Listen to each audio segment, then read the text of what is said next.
एक बहुत एनालिसिस का एक बहुत इंटरेस्टिंग तरीका है जिसको हम कहते हैं inter market analysis. Inter market analysis है कि आप चार्ट देखें डॉलर का और आप निफ्टी पर एक व्यू बनाएं, या आप गोल्ड का चार्ट देखें और डॉलर पर व्यू बनाएं। तो इस तरह के एनालिसिस को कहते हैं इंटर मार्केट एनालिसिस। अब इसमें देखिए कई बार क्या होता है कि आपको इनकी बेसिक रिलेशनशिप पता होनी चाहिए। देखिए भारत में पैसा विदेश से आता है, राइट, FIIs लेकर के आते हैं।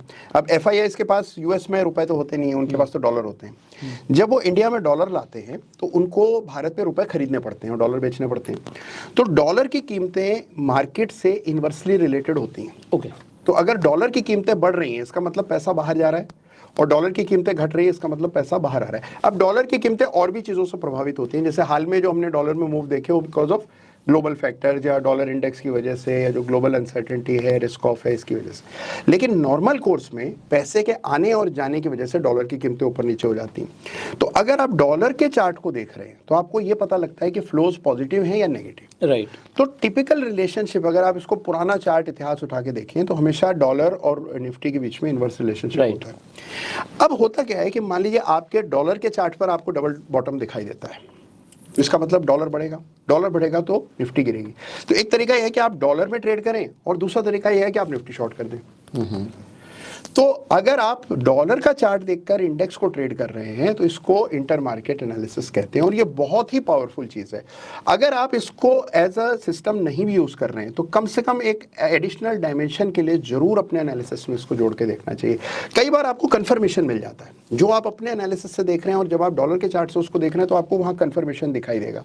और ये ऐसी चीज है जिसको मैनिपुलेट नहीं कर सकते, क्योंकि डॉलर के जो रेट्स हैं वो इतने मैसिवली ट्रेड हो रहे हैं, उस पर किसी का इख्तियार नहीं है, तो उसको मैनिपुलेट करना पॉसिबल नहीं है। तो ये बहुत पावरफुल इंसाइट है, और इसको जरूर अपनी ट्रेडिंग में, स्पेशली निफ्टी के ओवरऑल डायरेक्शन को असेस करने के लिए जरूर देखें। ठीक है, जैसे ये आपके सामने मैंने दोनों चार्ट एक स्केल पे प्लॉट किए। हालांकि देखिए एक स्केल पे प्लॉट इसलिए नहीं करने चाहिए क्योंकि निफ्टी का स्केल अलग है और डॉलर का स्केल अलग है, तो टिपिकली आपको स्केल को न्यूट्रल करके फिर ये प्लॉट करना चाहिए।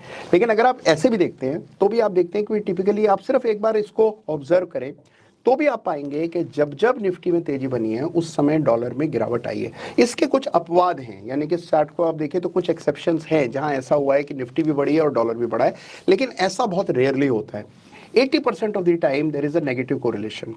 और अगर हमें पता है कि एक नेगेटिव कोरिलेशन है तो ये बहुत पावरफुल ट्रेडिंग इंस्ट्रूमेंट में तब्दील किया जा सकता है। तो आपको ये देखना है कि डॉलर के चार्ट फिलहाल क्या कह रहा है, और उसके मुताबिक अगर आप निफ्टी को ट्रेड करते हैं तो चांसेस आपके सक्सेस के बढ़ जाते हैं। क्योंकि देखिए असल ये हम सब जानते हैं कि दिस इज अ रियलिटी कि हमारे बाजार का जो सूत्रधार है वो FIIs है। तो FII फ्लोज पर ही बाजार चलता है शॉर्ट टर्म में कम से कम। तो अगर हम उस FII फ्लोज को चार्ट कर रहे हैं तो डॉलर से बेहतर कोई तरीका नहीं है उसका। तो अब जैसे इसके अंदर लोगों की एनालिसिस है, मान लीजिए अगले दिन लोगों को निफ्टी में ट्रेड करना है, तो वो किस टाइम पे जाके देखना शुरू करें? मतलब एक दिन पहले डॉलर में क्या मूवमेंट आया, सेम डे डॉलर में क्या मूवमेंट आया, वो क्या देखें? देखिए जैसे मैं इसको आपको एक एग्जांपल के जरिए दिखाता हूँ। देखिए जैसे ये डॉलर है जो आपको लाइन चार्ट में दिखाई दे रहा है, और ये जो कैंडल स्टिक्स में आप देख रहे हैं ये निफ्टी है। राइट। अब आप देखिए यहाँ पर आपको एक पैटर्न नजर आएगा जिसको डबल टॉप पैटर्न कहते हैं। राइट। डबल टॉप पहचानना कोई बड़ी बात नहीं, सभी को दिख जाता है। एम जैसी आकृति चार्ट पर बनती है तो उसको डबल टॉप कहते हैं। डबल टॉप का मतलब मंदी। तो हमने देखा कि डॉलर के चार्ट पर डबल टॉप बना, और उसके बाद आप देखिए निफ्टी का क्या हाल हुआ। डॉलर तो जरूर गिरा, लेकिन निफ्टी में जो तेजी बनी उसको पहले इस पैटर्न से आपने पहचाना। जब ये पैटर्न बन रहा था उस समय निफ्टी में कुछ खास नहीं हो रहा था। तो कई बार क्या है कि निफ्टी का चार्ट साइलेंट होगा लेकिन डॉलर के चार्ट पर आपको संकेत दिखेंगे, और कई बार ऐसा होगा कि संकेत नहीं भी दिखेंगे। तो देखिए जब संकेत मिले तो उस पर एक्शन लें। देखिए आप लोग निफ्टी में ट्रेड कर ही रहे हैं, आप प्राइस एक्शन देख रहे हैं, आप 50 चीजें देख रहे हैं, ये सिर्फ आपके लिए एक एडिशनल इन्फॉर्मेशन है। हाँ, एडिशनल इन्फॉर्मेशन है, और कई बार इसके जरिए जो इंसाइट मिलता है, यानी कि इसका जो क्यू होता है वो इतना पावरफुल होता है, और उस समय आप देखिए निफ्टी के चार्ट पर कुछ नहीं हो रहा होता है। तो निफ्टी का चार्ट देखकर आप नहीं कह सकते कि अभी इसमें इतनी बड़ी तेजी आने वाली। लेकिन जब आपने डॉलर का चार्ट देखा तो आपको पता लगा कि भाई डॉलर में ब्रेकडाउन है, इसका मतलब निफ्टी पर इसका रिफ्लेक्शन जरूर आएगा। तो बजाय इसके कि डॉलर शॉर्ट करें, अगर आप करेंसी के ट्रेडर नहीं है तो डॉलर में एक्टिव नहीं होंगे, लेकिन आप इसकी जगह आप निफ्टी में बाय करके उसको ट्रेड कर सकते हैं। और ये ट्रेड बड़े कमाल के होते हैं। जैसा मैंने कहा कि 80% except for some exceptions, most of the time it works like magic. And same अब हम गोल्ड के कोरिलेशन की बात करें तो उसका भी समझा दीजिए आप लोगों को। भाई देखिए ये सारी जो चीजें हैं, असल में देखिए दुनिया में इन्वेस्टेबल सरप्लस जो है, जो पैसा इन्वेस्टेबल है वो सीमित है। राइट। पैसा डिस्ट्रॉय नहीं होता है, वेल्थ डिस्ट्रॉय होती है। पैसा डिस्ट्रॉय नहीं होता, पैसा अपना मुकाम खुद ही खोज लेता है। तो देखिए पैसा इक्विटी में जाता है, करेंसी में जाता है, कमोडिटी में जाता है, और वो अलग अलग एसेट क्लासेस में जाता रहता है। अगर आप इनके आपस में रिलेशंस देखें तो बड़े इंटरेस्टिंग आपको इंसाइट्स मिलते हैं। इसको इंटर मार्केट एनालिसिस कहते हैं जी। और अगर आप देखिए तो हमेशा देखिए एक लीवर है और वो है इंटरेस्ट रेट। उस एक इंटरेस्ट रेट के बढ़ने घटने से आप दुनिया भर में पैसा एक एसेट क्लास से दूसरे एसेट क्लास में फ्लो करता रहता है। अब ये देखिए ट्रेडर के लिए उतना इंटरेस्टिंग नहीं है, क्योंकि ट्रेडर जो है बहुत शॉर्ट टर्म, अगर आप ट्रेडर हैं तो आप पर इन चीज़ों का असर नहीं पड़ता है। लेकिन अगर आप एक मीडियम टर्म ट्रेडर हैं, थोड़े से मैक्रो ट्रेडर हैं, तो आपके लिए ये चीज़ें बहुत अहमियत रखती हैं। तो इन चीज़ों का भी एक ज्ञान होना चाहिए, एक बेसिक अंडरस्टैंडिंग होनी चाहिए, क्योंकि आप देखिए पैसे का फ्लो वही है।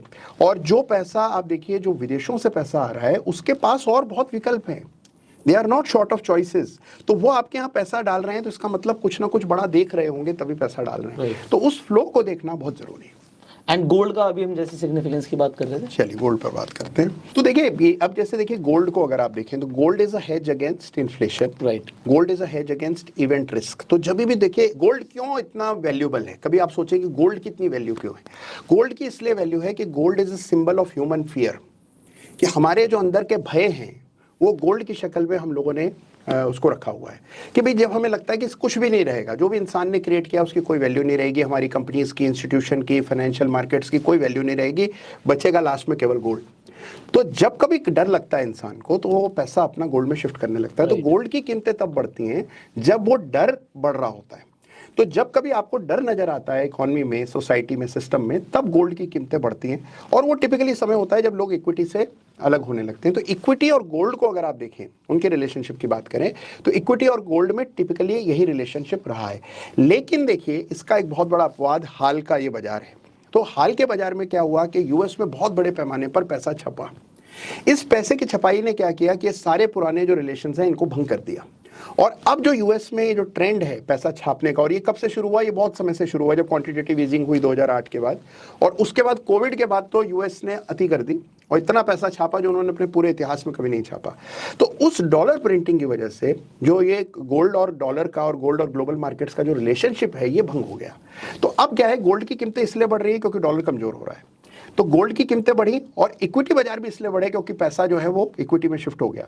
तो एसेट्स में पैसा जा रहा है, और इसी वजह से हम देख रहे हैं कि गोल्ड भी बढ़ रहा है और इक्विटी बाजार भी दुनिया के बढ़ रहे हैं। सो यहाँ पर अभी लोगों को बताने के लिए जो आपको कैंडल्स दिख रहे हैं यहाँ पर, ये गोल्ड है, एंड जो आपको लाइन दिख रही है ये डॉलर है। यहाँ पे तो डॉलर आपको गिरता हुआ दिख रहा है और आपको गोल्ड भागता हुआ दिख रहा है। सो ये कोरिलेशन है जो आपके काम आएगा। सो अल्टीमेटली यहाँ पर आपको समझ आया कि गोल्ड बढ़ रहा है, डॉलर गिर रहा है, डॉलर यहाँ पर गिर रहा है, आपको दिख रहा है निफ्टी बढ़ रहा है। सो ये कोरिलेशंस आपको इन फ्यूचर भी काफी बहुत इंपॉर्टेंट है। और देखिए यही ये जो पजल है कि कहाँ पर सारी पीसेस फिट करती है, थोड़ा सा देखिए बाजार की आपाधापी और रोजमर्रा की ट्रेडिंग से थोड़ा हट करके बड़ी पिक्चर देखेंगे तो बड़ा पैसा बनेगा। तो ये रिपीट कीजिए, बड़ी पिक्चर देखेंगे तो बड़ा पैसा बनेगा। बड़ी पिक्चर देखे बिना बड़ा पैसा नहीं बनता है। तो देखिए एक साहब थे, मुझे याद है, पुरानी एक कहानी है कि बड़े अच्छे एक ट्रेडर थे, तो वो कुछ दिनों के लिए कमरे में बंद हो गए। और वाकई में उनका ये कहना था कि भाई देखिए नॉइज जो है, और स्पेशली आज के युग में जहाँ इतना कुछ आपको कंटेंट मिलता है और आप कंटेंट का अति हो गए, तो होता क्या है कि आपका खुद का थॉट प्रोसेस जो है उस कंटेंट की उसमें खो जाता है।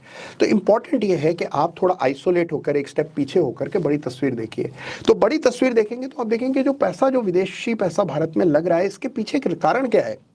FIIs को ये पता है कि वो अपना पैसा एक दिन में भारत से समेट के जा नहीं सकते। हम लोग ये सोचते हैं कि FIIs ईस्ट इंडिया कंपनी जैसे हैं, वो यहाँ लूटने के लिए आए, लेकिन देखिए वो प्रोफेशनल इन्वेस्टर्स हैं।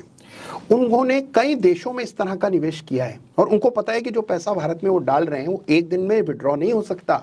आपने देखा है कि हाल में अभी इन्होंने 10,000 करोड़ का माल इस साल बेचा 2023 में, और उसके चलते आपने देखा हमारा इंडेक्स कितना गिर गया। तो अभी अगर वो सीरियस सेलिंग करते हैं तो उसका बायर कहाँ है, उनको ये बात पता है। तो इसीलिए देखिए जो इतना पैसा भारत में डाल रहा है उसका एक लॉन्ग टर्म विजन, एक लॉन्ग टर्म प्लान होता है। तो कभी आप बड़ी तस्वीर देखेंगे तो आपको कन्विक्शन आएगा कि भाई ये जो पैसा डाल रहे हैं ये मेरे से, आपसे, हमारे कलेक्टिव सोच से कुछ आगे का देख करके पैसा डाल रहे हैं। क्या बात है। सो आई होप आपको ये कोरिलेशन समझ आया होगा, एंड इनफैक्ट ये वीडियो काफी इंटरेस्टिंग है। सो इस वीडियो को आप शेयर करना मत भूलिएगा। इसे शेयर